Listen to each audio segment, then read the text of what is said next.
Assalamualaikum dear students, welcome back xpacademy.com जहां पर तमाम कंप्यूटर कोर्सेज आप ऑनलाइन फ्री सीख रहे हैं।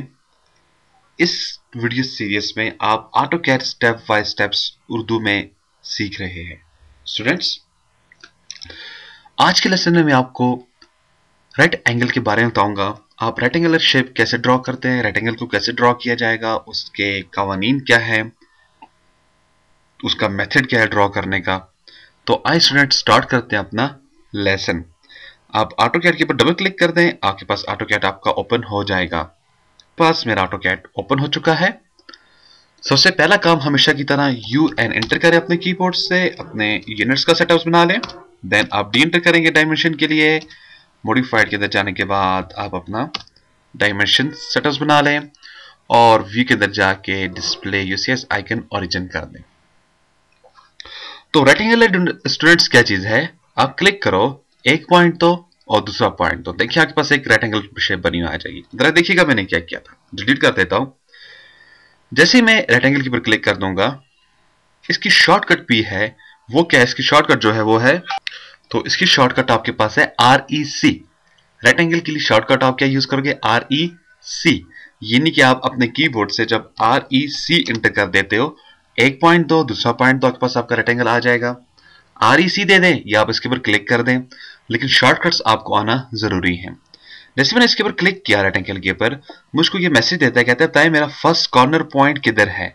आपके पास आपका ये ब्लैक एरिया है, आप जिस जगह पर भी क्लिक करते हो वो आपका फर्स्ट पॉइंट होगा। मैं इसे क्लिक कर देता हूं, तो ये मेरा फर्स्ट पॉइंट है। देन मुझे कहता है आप अदर कॉर्नर पॉइंट बताओ किधर है।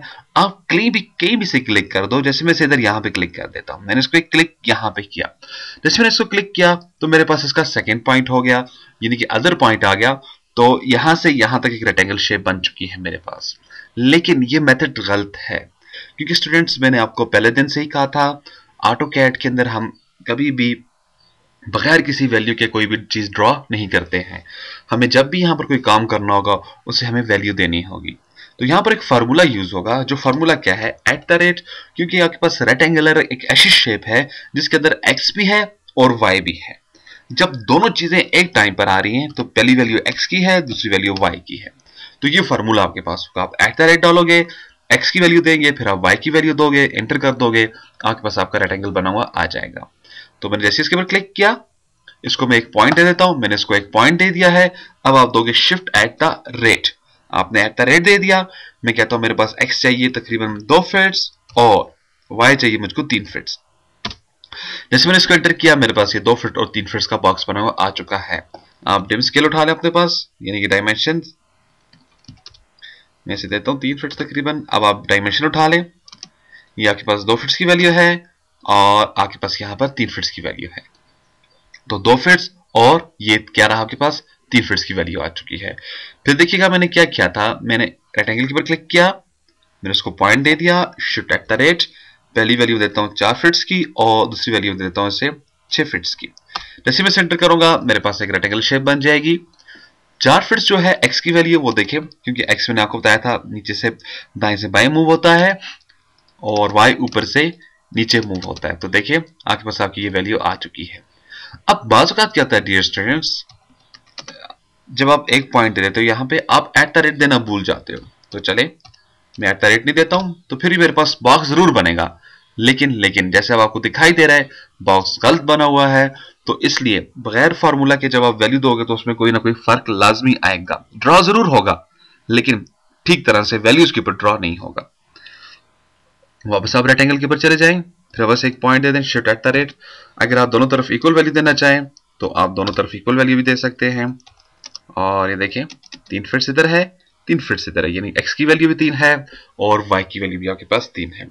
तो डियर स्टूडेंट्स, ये हमारा रेक्टेंगल था, लेकिन यहाँ पे हमारा रेक्टेंगल का टॉपिक क्लोज नहीं हो रहा।